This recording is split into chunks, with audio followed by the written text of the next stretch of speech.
Esta charla va a ser en inglés, entonces voy a hacer una breve presentación en español, nomás de nuestro invitado, que es Sohrab Mohebbi, un curador que está radicado en Nueva York y que trabaja en una institución súper interesante que se llama SculptureCenter en Nueva York, que fue fundada en 1928, 28, right? Que se enfoca principalmente en mostrar escultura, trabajo escultórico. Sin embargo, entienden el trabajo escultórico desde una manera expandida y es realmente un honor tener a Sohrab aquí con nosotros. Una de mis razones de invitar a Sohrab es porque es su primera vez en México y para mí como curador y como curador mexicano me parece interesante siempre compartir el tipo de trabajo que se hace aquí y que a través de esta invitación de la feria Sohrab pueda conocer un poco la escena, no solo en la feria, en Sonamaco, sino más allá de Sonamaco también. Entonces continúo ahora en inglés para poder continuar. Just to follow up in English, my name is José Esparza Chong Cuy. I am a guest curator of the new proposal section here at Sonamaco. It's been the second year that I do it.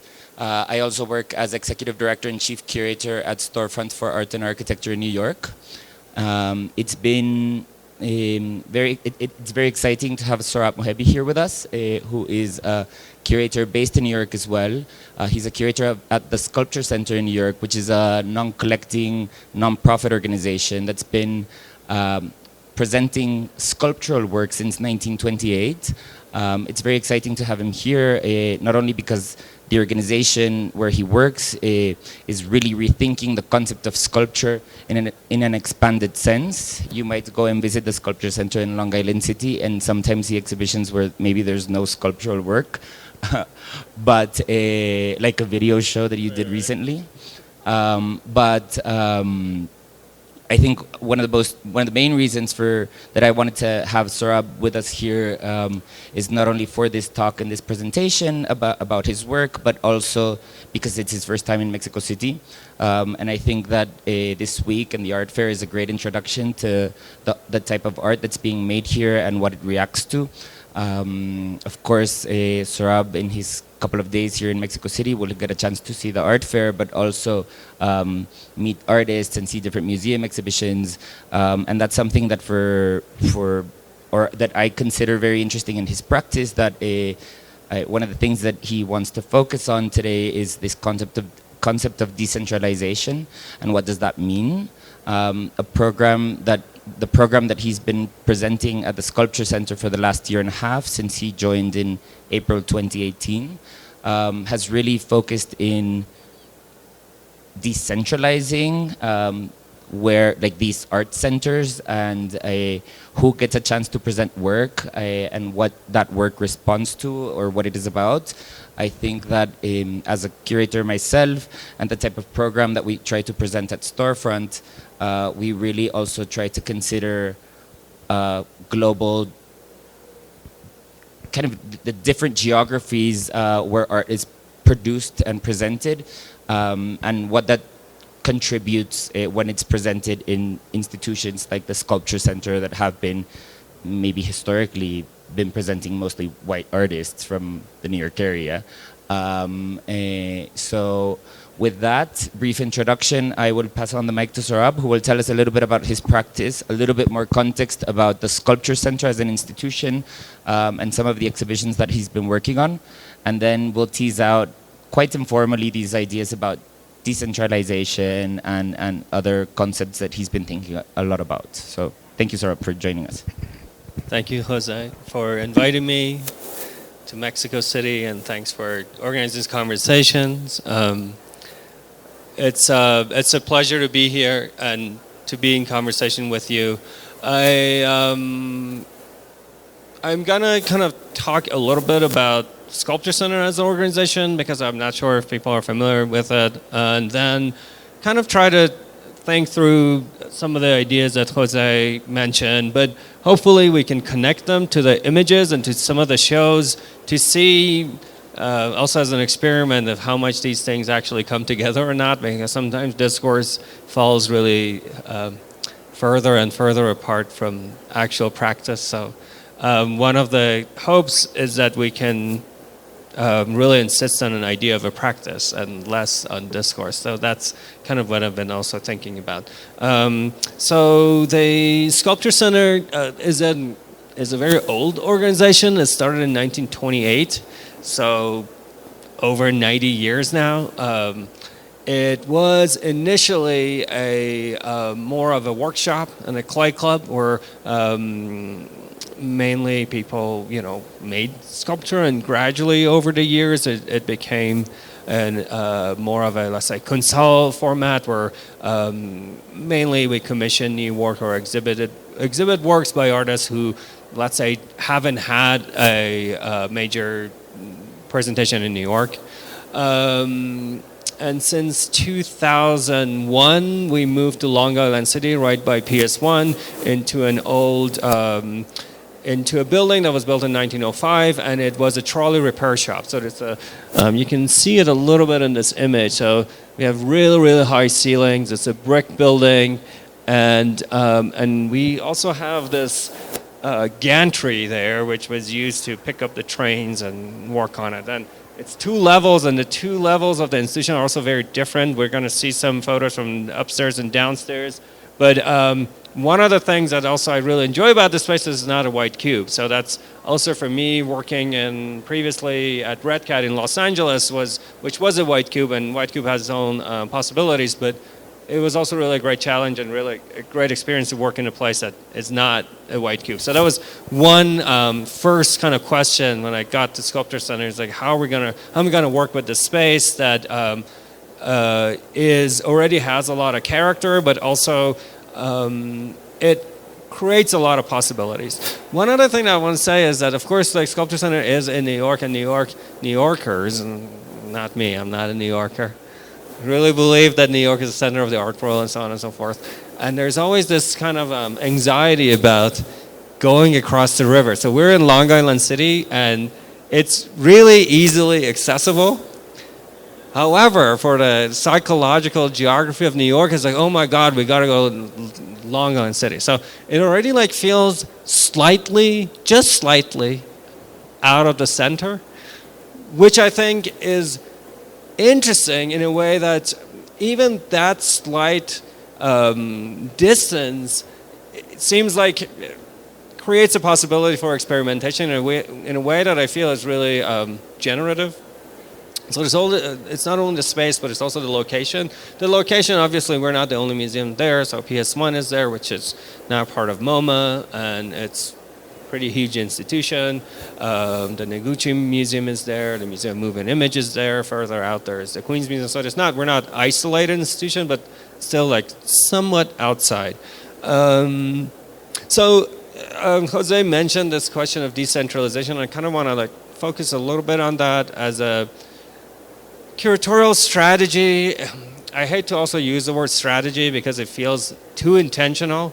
One of the things that I like to do is that how can we get rid of as many intentions as possible? That's one thing, because I feel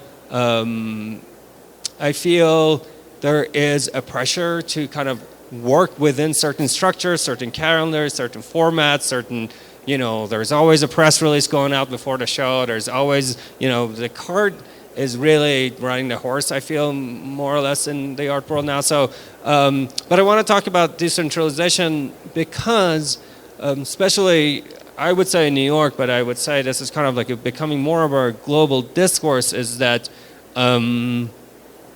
all of the positions are measured against a center. And this really bothers me, and that center is usually the so-called, white male or whatever, and I don't even like the question of naming. So that's another problem I have.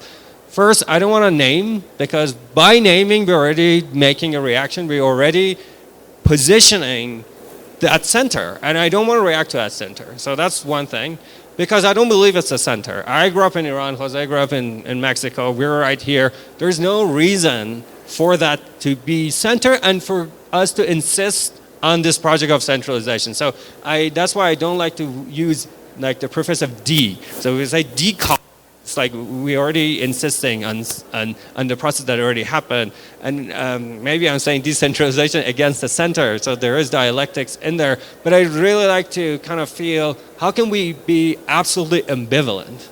So another term that I like to use is this idea of like a strategic ambivalence, because one thing I feel we could do is that just almost have a blind eye toward a centralism discourse, because I feel not everything needs to be measured against it. So that's one thing, kind of like the idea of the center. But also, the problem with the center is always like, if you keep insisting on it, then it brings the periphery. So are we in the periphery? So I don't want to even do that. I don't think this duality makes sense anymore, especially, we're in 2020, where supposedly the project of globalization is somewhat complete. I don't know, like your credit cards work in most places, so go find the center. So I feel like that's again a part of the discourse that we want to push is, and I feel like Jose is also really doing that at Storefront. It's like how to not measure ourselves against a position. So at SculptureCenter, I feel like we're trying to kind of move from this form of positioning.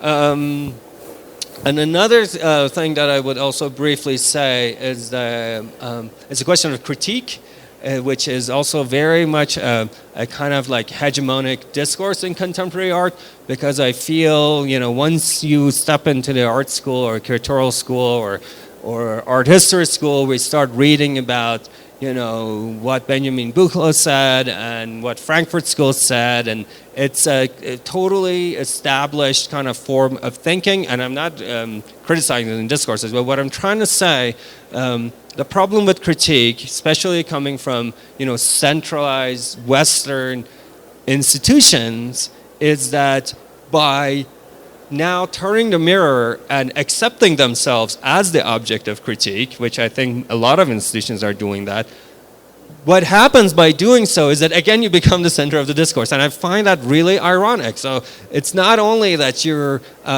saying, oh, now we have people of color or all these positions accepted in our institution, but we're doing that because we're trying to critique the museum from inside, and we're going to have this corrective measure. And I don't like to be the correction of another person's discourse. That's also sounds almost like, why should we be used as a position that corrects another position? That's also another thing that I keep thinking about. So what do we do instead of critique? And I feel like for a long time, the art world has taken this mantle of critique as, especially when you think about institutional practices, as the way to do it. And I feel, why don't we just change the discourse from critique to aesthetics? And I think about that a lot, and that sounds like, oh, I'm kind of advocating for some kind of formalism or return of beauty or whatever. But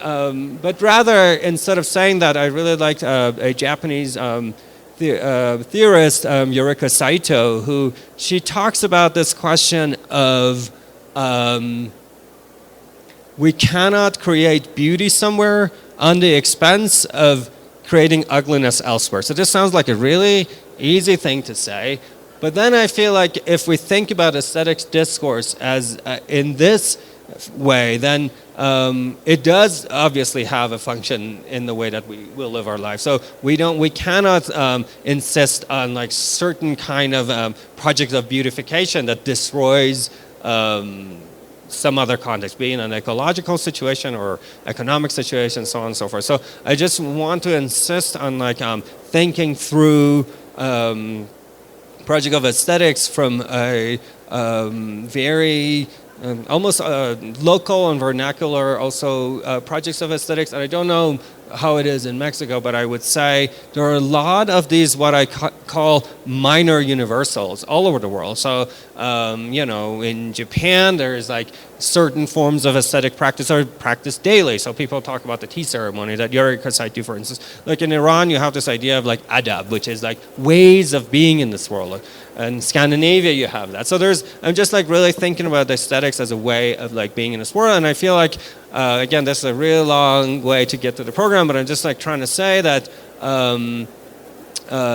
insist on the idea of a practice, and I feel what artists do is practice, and I think like what's interesting about curatorial practice, if we think about through aesthetics, is that how can we think about contemporary art again as a place for, let's say, aesthetic discourse instead of the critical discourse, instead of this, a lot of people will obviously object to that, but I can make a quick example. I work I teach also, or advisor in an institution in the Netherlands, and they recently had a change of directors, and it has become more of it's a residency, 2-year residency, and artists from all over the world since the 90s been going there. It's really amazing.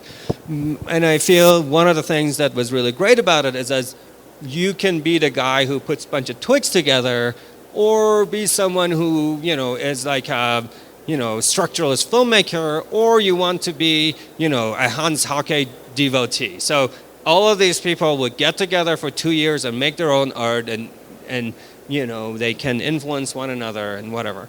But what I think is bizarre is that if you think that the person who lives in Brazil, or the person who grew up in Iran or wherever, has to have the same form of critical discourse that the person in London or Amsterdam has, I feel you are making them work in a certain way. You have identified the enemy, and you feel the enemy is shared between everybody. And I feel that is inaccurate. The enemy is different wherever we go, and the strategy to think about it as an artist is different wherever we go. So then I'm going to talk about a couple of some of the exhibitions that we worked on, and then and feel free, please, to interrupt me. I don't like to talk, but I feel like I'm talking a lot. No, but that was great. I mean, I think that was a great introduction to see the work that you've been doing at the SculptureCenter. And I think you're completely right about thinking about decentralization and this concept of critique, that how institutions are somewhat like appropriating this concept of critique to somewhat allow themselves to continue doing what they're doing. Right. Which is... or give them some certain kind of like moral high ground, Exactly. We're so self-reflexive that we can now have, oh, you guys were never invited, now you're all invited, come and make our institutions better. Of course, like, this is great. I'm not trying to say, of course, the more people are occupying institutions, the better.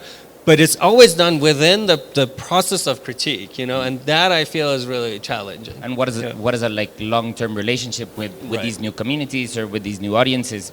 What does it mean, and how committed the institution is to actually implementing those long-term relationships? Right. So I think it'd be great to hear a little bit about your exhibitions at the SculptureCenter. One thing that I find very interesting is this concept, or the way you articulated this concept of the decentralization, that you somewhat use it to describe the geographic location of the institution, which is in Long Island City, which is like slightly off center. Slightly off center. But it's interesting because I work at a very small organization that's been around for almost 40 years, but it has a very interesting history where many artists have been involved with, from Dan Graham to Shireen Ashad to Vito Conchi.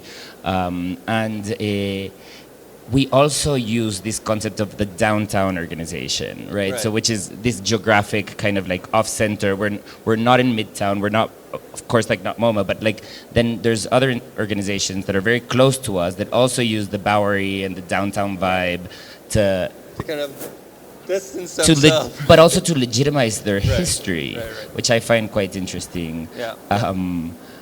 Anyway, that's just I find it as an interesting coincidence that sometimes also this like the off-center gives you an edge, but that edge can also be like performance.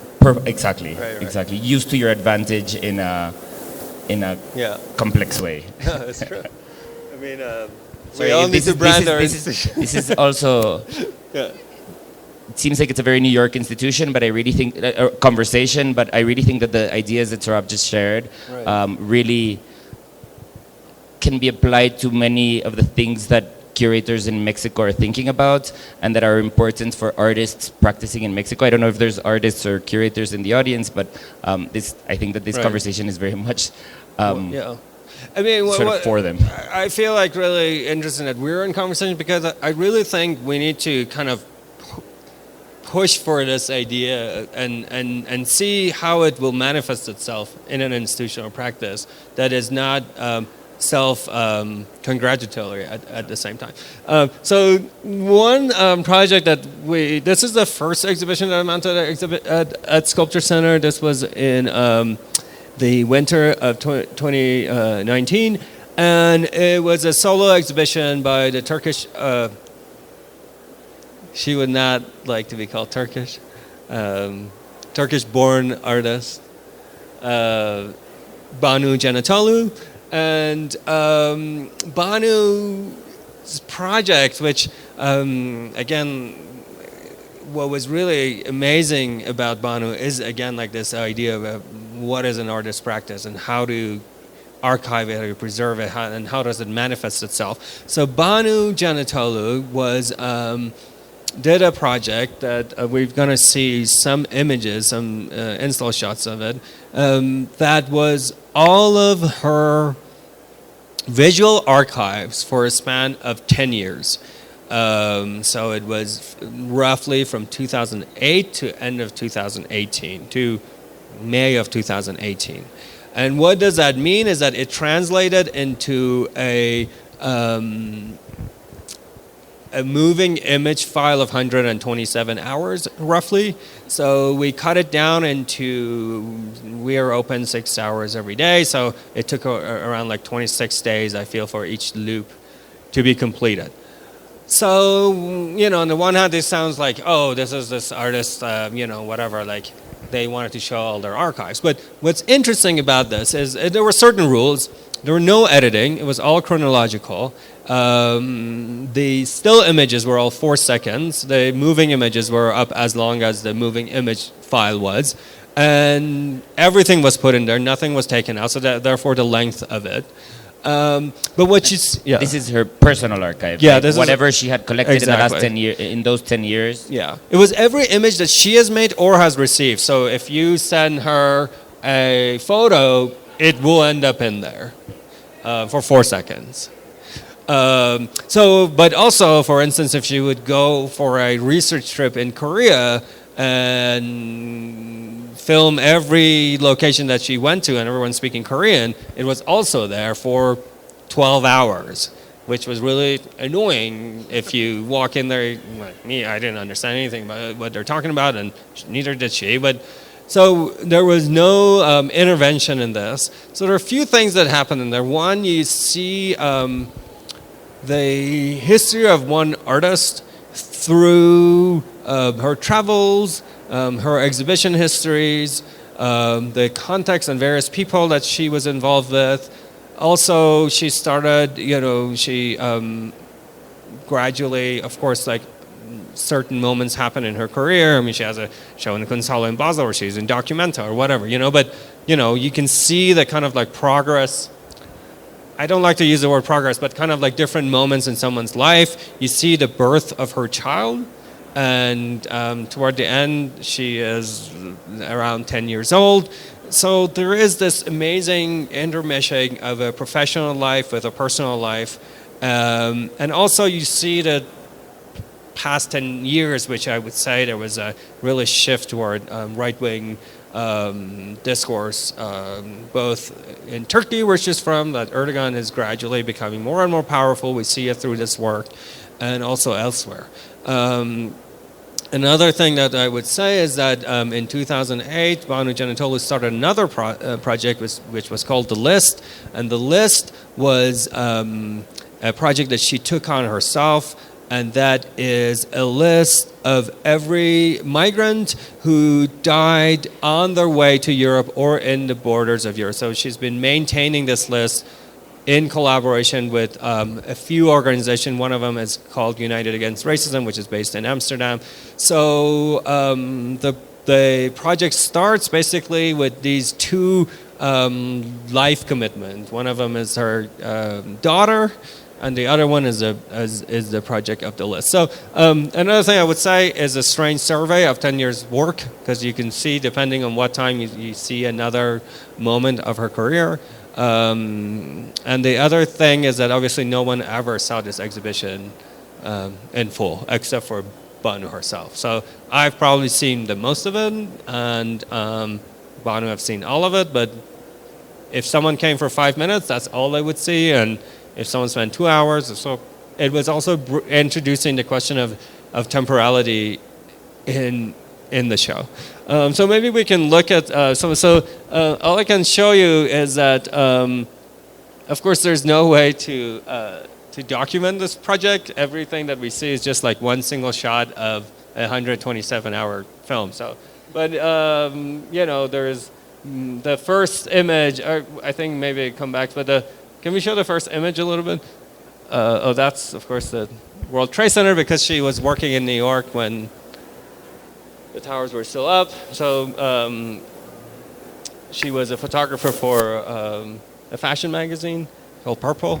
And how does this fit within the SculptureCenter? So it doesn't. In a first instance, you say, well, there is no sculpture here.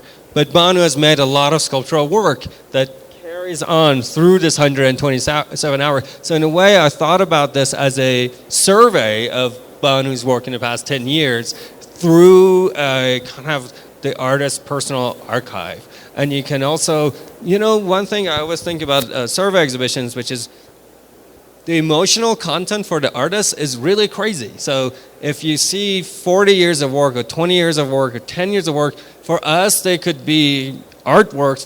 For an artist, it's a portal to a moment in time in their lives. And I thought what was interesting about this show is that it also kind of, through images and of course media, it brought that the artist's portal into the exhibition. But also you see the Gezi protests in Istanbul. So there's like so much, there's we always say that the personal is the political, but the political becomes personal in this work as well. So it's like all intermeshed kind of living archive. So we can see some of the installation shots. I mean, they're kind of like self-explanatory. So yeah, we can go to the next one. It's also like, in a way, it's like a survey show. Yeah. Where there's no editing. No, survey exhibitions are usually like at the peak of an artist's career, that they've produced many types of work over the course of their career. But usually, like it's highly curated, and in dialogue with the curator, there's selections of what you edit in or what you edit out, right? So in a way, this is way of doing it. Exactly, a survey show where you just include absolutely everything. Absolutely everything. Can we look at the next image, please? So I just want to quickly say that that piece was paired with an ongoing project that Banu's doing, and I just want to talk about her relationship with archive. So this was a project that she's been doing since 2010, and each of these series of books is every newspaper published in one country in one day. So the largest archive was from Germany of 72 volumes. And then she also had from Turkey, from Switzerland, from the UK, all the Arab world countries. That was like a trickier one. And Cyprus, both north and south. So she would work with an organization, and they will decide on a date, and they will basically work with people in different cities and different provinces to gather all of these and to bind the newspaper. So there was also this almost like a dialectic between the 10 years of visual archive of one person and then one day in a history of one country through the print medium.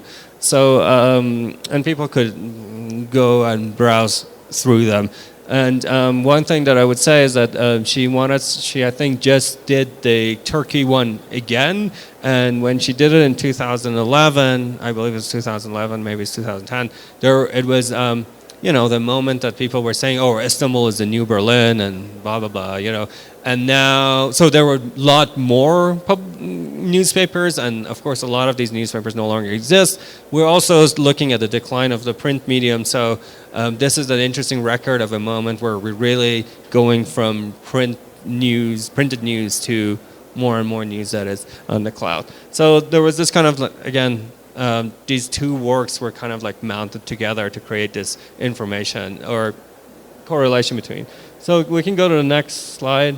So I just wanted to show the downstairs space, which is really different from upstairs. So you can see we have these basically long catacombs, and what I really also find interesting is how the work functions really differently in a space like this. This is an exhibition by Fiona Connor where she casted in bronze, let's say, tools that you make an exhibition with. So this is a bronze dolly. Can we look at the next slide? So this is two other examples. So this is another part of Fiona's project where she wanted to have the windows of a single family apartment in Long Island City to be cleaned once a year until she dies. So we're working on this cleaning project. So every April, we clean the windows of this apartment. And it's also included in the lease. So if the lease is up, the next renter could decide to keep this work going or not. It's also interesting because Long Island City is going through a lot of development. It's the fastest growing neighborhood in America in terms of high rises, and who knows if this building will survive. So we also have a bronze plaque outside of this building that commemorates this project. But again, what I think is interesting about this work and thinking about like aesthetics of everyday life is that, of course, the first audience of this work is the couple and their kid who live in this apartment. So, thinking about the painting as a window into the world, this will be like the first, every once a year, they will have these clean windows to look into the world, literally. But people who pass outside, they might notice, oh, this person has really clean buildings, clean windows. But other than that, there's no way. So I'm really also interested in this question of the various constituents of an artwork. So Fiona's relationship with this work, that family's relationship with the work, the realtor's relationship with the work, our relationship with the work, and then the audience relationship with the work. They're all really different. They all come to this work from really different places. So in a few days, in April, we're going to clean this again for the second time. So you can look at the next slide. Okay, so maybe... Okay, so I'm not going to go through details about this, but the only thing I wanted to say about Christian Niampetta's project, École de Soi, is that it served a few purposes. One of the things I really wanted to work with an artist to do a project. Okay, we walk into a lobby of an institution. I feel like it's one of the most alienating places. It's always, there is a desk, especially, I don't know, it's different in different places, I have to say, but in New York, when I started going to New York galleries, I moved to America in 2008, I didn't dare to walk into museums. I really would walk into a gallery, I felt like they don't want me here. So here we have, again, a lobby that I felt it could have a place where people could hang out and sit and engage with some other material. So it's a project about Christian Niampetta, who basically has been working an ongoing project of translation to translate work of, in this case, Isai Nzeyimana, who is a philosopher based in Rwanda, whose work is never translated to English before. So again, thinking about this question of decentralization, we were really trying to see how can we contribute to this let's say post-colonial discourse or the discourse post-genocide from the position of someone who is working in Rwanda, and this would contribute to, let's say, their work becoming available in the post-colonial studies programs in the United States and so on. So it's an ongoing project that works on the translation of Nzeyimana's project, and that place was also used as a, to host a working group that worked on these translations. So it was a kind of ongoing project. It's not over. Actually, the exhibition was kind of the kickoff of this project, and it's still going on, even though the exhibition's closed. So we can look at the next slide. It was another presentation by Nzeyimana in the back. Go to the next slide. You can see another view. Okay. Can we look at this next one? Okay, I'm just going to briefly talk about, kind of circle back to some of the ideas that we started with. I don't know, because we're running out of time. I work on an exhibition called Searching the Sky for Rain, and in particular, I was really trying to think about why is it that I'm just going to talk about my experience in America, but I feel like this is shared amongst a lot of us. Why is it that when museums in the West decide, again, I hate these, that's the West, in New York or in America, why is it that they try to always show the work of who's not, artists from decentered position or from other positions only through their, let's say, trajectory or biography or their so-called identity? So it's not that these issues don't manifest themselves in the work, but it's amazing once you go and look at the labels, it's like they're only talking about, we're showing someone from Iran. That becomes them. It's absolutely, it drives me crazy to constantly encounter this. So the project that I've been working on kind of relates to this issues around decentralization. I was thinking, why don't we change this or pose a different question? And the question is, who has the right to abstraction? And if we think about it as that, is it only the center who has the right to abstraction? Because this question of, thinking or using art as, let's say, an analytical tool to think about the world and what's going on around us and manifested in forms of images or new vocabularies is not limited to only a certain kind of people, And maybe it's important to contextualize a little bit how you're using the concept of abstraction also as this style or not, type of art. Yeah. Well, I was thinking about abstraction not necessarily in contrast to figuration, but thinking about it as a way to invent new languages, new vocabularies, and think about how art, through this process of or project of the discourse of aesthetics, let's say, how artists question, let's say, notions of representation, where, let's say, an artist like Charles Gaines has been working with systems, questioning this idea of representational quality of photograph, and basically posing the question that every representation is a construction. So he's been, for instance, doing that. Joanna Unzueta, who, can we look at another slide, please? Another one. This is a work by Rafael Domenech. That's another one by Charles Gaines. The next slide, maybe. Okay, so maybe this is a good view. In the back, we have a mural by Joanna Unzueta, who's introducing different languages of abstraction through by working with embroidery frames to create this mural. We have you can see a slice of Eric Wesley's burrito. So basically, whoever entered this exhibition were in between these two slices of a burrito.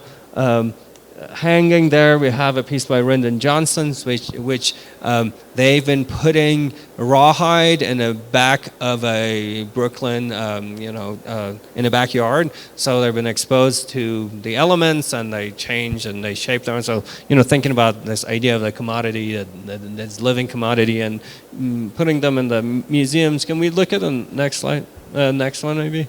So just like to see a little bit about little different angles of the show. Which one? The mural? Joana Unzueta? De Chile. Joana Unzueta. And that is a piece by Rita Vinyan, who is based in Amsterdam, but it's mainly a sculptural diagram, and the idea comes out of a research process that Rit's been doing, which is